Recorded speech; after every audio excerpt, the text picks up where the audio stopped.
Michael. Where's Michael Doka?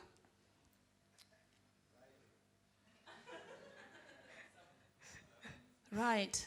You've got a beautiful wife. Do you agree? Thank you. Okay, Jane. You look absolutely wonderful. Thank you. Who's your designer? Uh, she's called Gitana Oju. Fantastic. She's brilliant. Thank I was hoping to hear Stella McCartney. But do you know what? you. We'll get there. No, we shouldn't. We've got a brilliant one already. Thank you. Ladies and gentlemen, what do you say? Absolutely stunning. Now, Jane,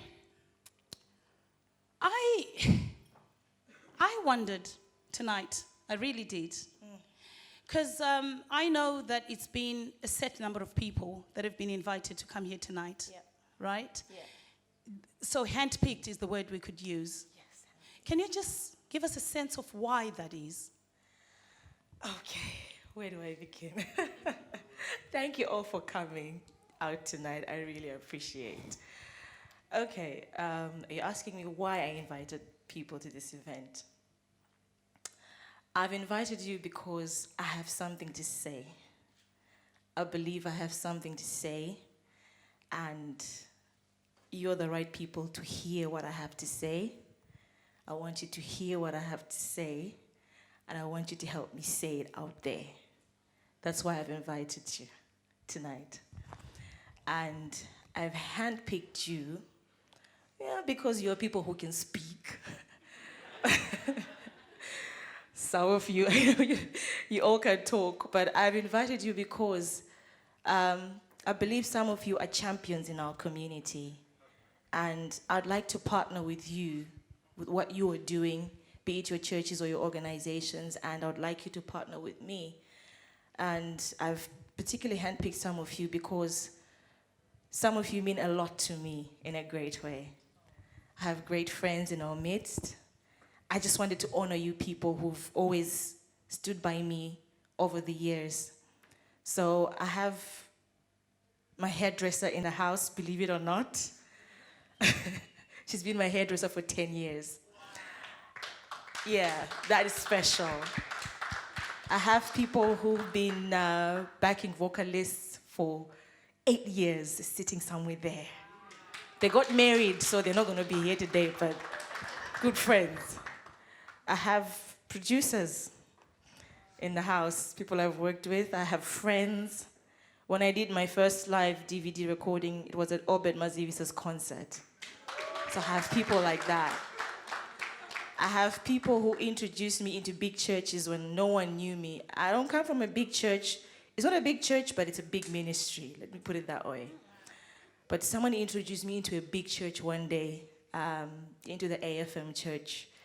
They are special enough to be invited, sitting somewhere there. So I can't, some of you people inspire me by your posts on Facebook.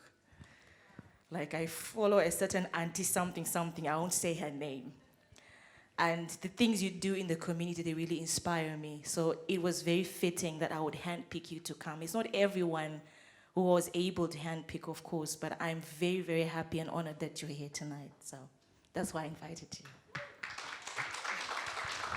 So we've got a room's full of special people, really. Yes. Including myself. Yes. You too, Carol. Right. First love. What is that all about? Oh, when my pastor was saying, I just said, easy. Take it easy. Okay, so I've summarized the theme of first love as this. First love is going back to where I began. That's in the love for God and in the love for music. Or should I put it in the love of God, because he loved me before I loved him. And in the love for music. And I'm saying this because, I don't know, some other gospel artists can agree with me. The road is not very easy for us, especially in this country. And you can get so discouraged that you think, why am I bothering? Let me just go work and do this and that. And sometimes, even as you go in the industry, other artists, even non-gospel artists, you can confirm, when you get in the industry, the rules in the industry are very hard. And you end up sometimes being driven by people or by what the market wants until you end up losing yourself in everything. So I decided to take this. I got to a point where I said, I need to stop and just go back to where I began. When I began, it wasn't about who's going to come to my show or who's going to buy my CD. It wasn't about any of that. When I got into the studio, I wasn't known by anyone. It's the love for God, the love of God, and the music that drove me there. It didn't matter if anyone was watching me. I just enjoyed music. And I had got to a point where I missed that so much. And so First Love is about going back there. So the album you're going to hear today is sincere. I think it's the most sincere album I've ever recorded. Because because I mean everything I'm singing. I was sharing with one of the ladies who will be backing me today that God told me, I want you to experience this album before you take it out there. So every single song, I've experienced it, and sometimes in painful ways. And the journey back to First Love, you face the very same things that you wanted to avoid. And it's been painful and hard, but I'm glad I'm here because I'm not afraid anymore. And I'm content. And I'm ready to go out in full force. Wow. Thank you for taking me out of my misery because it was getting painful for me, the way you were saying it. It is quite from the heart. You know, I can just about see what you're talking about. And what I'm hearing from you is passion and just God driving you on. Yeah. Okay, so as a person, I know that I tried to say a few things, and I just felt quite, unqualified to carry on trying to, give you certain titles and everything. Can you just tell us who you are? Who is Jane? I mean, I know that people know you, but sometimes we think we do. But I think this is an opportunity for us in a very intimate space to get to know you. So who is Jane? I think 3/4 of the people know me, don't you? Okay. Firstly, I am a child of God, and I'm a woman loved by God. That is the long and short of it. And then I am a wife, I am a mother, I am an assistant pastor, I am a musician. Well, I don't know if I'm a musician before I'm a pastor or a pastor. Music is my passion, let me just put it that way. I'm a musician, I'm a singer-songwriter, serious singer-songwriter. Did I mention mother? Getting about the children. I am a worshiper, I sing in church, I'm a performer. I also am an entrepreneur. I don't know if any of you has heard about Chi. Yeah. I was the brains behind Chi. Oh, okay. What else am I? I'm a project manager. And I am starting a PhD in October. So, all of that. Okay. Now, do you understand that we have people in this country that are unemployed and they need some of what you're doing? Can you leave some of these things for them? I'm very happy to share with anyone. I'm very happy to share ideas because I believe that in exchange there is learning, there's growth in exchange. So yes. Thank you so much for allowing that. Yeah. Right, so my final question. What after First Love? What's the dream? What are we expecting from you?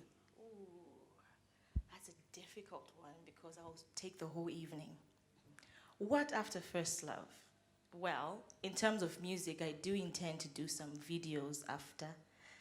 Some people I'm going to be nudging to get the videos done. I do intend to do some videos after. I do intend to do a mini tour. There are things on my heart I've wanted to do, and I've been afraid, and maybe you'll be thinking resources, but I'm stepping out by faith. I have had a dream to create a platform where women who are gifted can be able to showcase their talent. And I believe that this season here is a chance to give to other women what I've experienced. And so that's one of the things I'll be working on, creating platforms that me and other women can partner and also perform. After First Love, I obviously will continue recording albums and this and that. But I think I'm now entering a season where I want to give back. I want to invest. I was sharing with a friend that sometime last year, in the beginning of this year, I just started having a sense of urgency. You know, like I don't have so much time. And there's so much I want to do. I want to get into charity. I want to get in there meaningfully. I want to make an impact. And I think now is the time you'll be seeing more of me out there. After First Love, it's a new season, definitely. Wow. Right, you've been warned. You'll be seeing more of her. Okay, so I just want to give an opportunity to anybody who's got a burning question for Jane. Does anybody want to ask Jane anything? Maybe something that you've always wanted to know? Look, this is your moment. My brother Kunta. I mean, the portfolio or the CV itself is really long. How do you juggle it? I mean, I struggle. I've got 3 kids, 2 boys and a girl, and they keep me so busy. I just want to know how you do it. The honest truth is I don't. I wouldn't say I do manage. I don't. But when I stayed away from music for a while, I was the most miserable that I've ever been in my life. And when passion is true and it's real, you will make time for it. There's never a time when time is going to say, I'm here, you can do all that you want and I'll be waiting for you. You will make time for it. And it has forced me to be someone who plans meticulously. I guess that's why project management was very befitting for me. To be very organized, but also very prayerful. Because without prayer and without planning, I couldn't manage at all. And I've always put my family, my husband, my lovely husband, and, and my children, my handsome Facha. He's sitting somewhere there. Michael, there are people asking to see you. Can you come forward, please?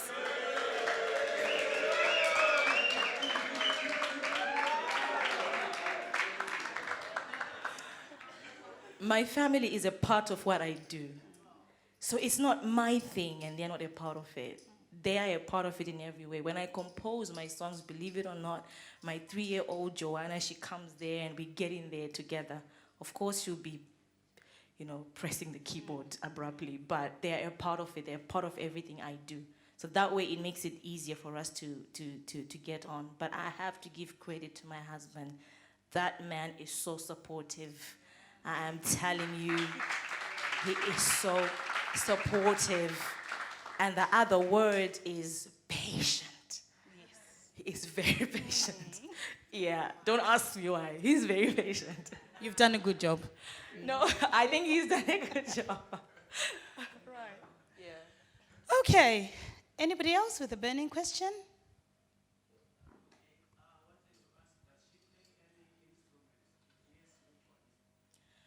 Ooh, I play the keyboard. Well, the correct word to say is I play the piano because I learned to play on the piano, scales, notes, and everything. But I didn't pursue it because, growing up, we didn't have that support from our parents, But I play the piano, so that's how I compose my songs. I use the piano. It's not something that you should invite me to play at your church or at your event. Let me just put a disclaimer in case you start inviting me. No, I'm not that good. But it's good enough for me to pick up a song where I want it to go. If I get to a church and they can't play the keyboard, I just pick up the melody quickly. I get in there. I don't transpose. So kudos to me. Musicians know what I'm talking about. I don't use the transpose button, so I know how to get my chords. I just didn't pursue it enough because I believe it's someone else's calling and not mine. So yes, I do play the keyboard. Okay, so before I come to you, you told me something that really made me laugh. And I just want you to share it with everyone. Okay. About when you were young. I've shared the story before. So I was such a composer at a very early age, to a point that when I was young, I had a fallout with a maid at one time. I think I must have been about 7. I had a fallout with the maid at one time. And she was about to be fired anyway. I had heard talks in the bedroom that this maid must go because of this, that. And so excited I was, I couldn't hold it inside. I wanted to sing a song that would drive the message, but without saying it to her. Then I composed a song. And I'll say what it says, and then I'll sing it in my vernacular. It was like, tomorrow is your last day, and the day after tomorrow you are out. So I was jumping up and down in the kitchen. I was saying, Mangwana last day, last day, last day. Because we're Mangwana out, Mangwana last day. Right. That's one of the stories. Michael, was it the one you meant, or it is? The Jackson it one? is. Oh. But let's have the Jackson one. Oh. I'm just trying to be horrible because someone is waiting for food. Okay, so when I was younger than that, I was, like I said, I was such a composer at an early age, and I loved music. It was in my system. So it was my birthday, and I had done so well in school, so my dad decided to throw a party. And he invited his friends. And you know when your dad is like a big man at his workplace and he invites the big guys? You know how us adults take advantage of the children's party? We call it a kids' party, but it's really our party kind of thing. Yes. So that's what my dad did. Then he invited all those people. And then when it came to the cutting of the cake, I was asked to come and cut the cake. And I was asked, my dad was so proud, you know, looking at all the A's in the report, and say, so when you grow up, what do you want to be? And I said, when I grow up, I want to be Janet Jackson. He was expecting me to say doctor, nurse, this and that. He was so upset with me. How can you want to be Janet Jackson? Really? Because I saw myself performing, I saw myself singing and writing songs, so yeah. So do you think he was more worried about the singing like Janet Jackson or the dancing like Janet Jackson? I think it was both. Back in the day, most of our parents didn't understand what the beauty in music. And I'm hoping that I won't be the one who repeats the same thing in my own children. I hope, you know, being in this country has opened my eyes. There are many possibilities besides getting your maths and this, that, right? I'm not saying don't do maths, kids were here, or parents were here. But I'm just saying that the talent can take you far, and we shouldn't kill that passion. No matter what anyone did, I still remained a musician at heart. Whether I was singing outside or not, in my heart I was still singing. I was still writing songs and composing them and putting them down. And so, yeah. Thank you for sharing those moments with us. Thank you. Oh, but this is your moment. You wanted to ask a question, I think. Okay, you said burning question. So this is a burning question that rose in me as soon as I came in here. There is a Jane Doka that we have known for all these years, and we have all fallen in love with this Jane Doka. So when I came in here and I saw the stage, I began to ask my question, are we going to see that Jane Doka today? Okay. I'm still the same Jane Doka. Let me just make that clear. I'm still Jane Doka. But what I've done now is I've tapped into a side of myself that many people didn't know. There's one thing about just writing songs that people will love, and they're good and they're biblical, but there's also something about writing songs that have affected you in a big way. And not only that, but like I said, I am a performer. I can put up a really good performance. I know that. I don't even need to be told that. But yeah, it's not pride, it's the truth. I am a performer, but there's also something else about me. Like I said, the first thing I said when I said why I invited you is because I want you to hear me. I want you to hear the words to the songs that I write, and I want them to minister to you and for you to take them out there. So it's not a different me, it's just, what's the word? An enhanced me.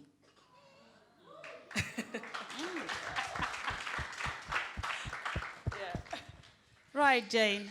You know what? It's been amazing sharing, about 10 minutes and getting to know quite pretty much inside you. And we do hope you remain accessible as you scale